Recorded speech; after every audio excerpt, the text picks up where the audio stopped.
അംഗനവാടിയിൽ ഒപ്പനയും കഴിഞ്ഞ് വീട്ടിലെത്തിയപ്പം അവനവൻ്റെ അപ്പായോട് പറഞ്ഞു, അപ്പാ എനിക്കൊരു വണ്ടി വാങ്ങിച്ചു തരുമോയെന്ന്.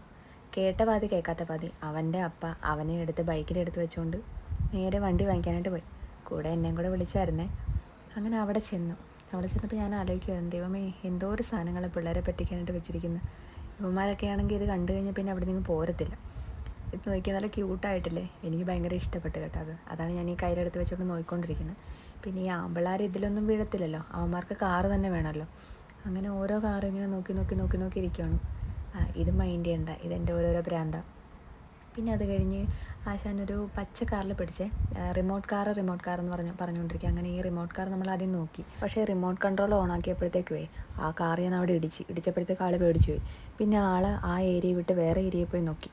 അങ്ങനെ ഓരോന്ന് ഇങ്ങനെ നോക്കി അവന് ഇഷ്ടപ്പെട്ടൊരു കാർ എടുത്ത് ഇനിയും നിന്നാൽ കടകൂടെ വാങ്ങിക്കുമെന്നോർത്ത് ഞങ്ങൾ പയ്യനെ അവിടെ നിന്ന് ഇറങ്ങിയേ.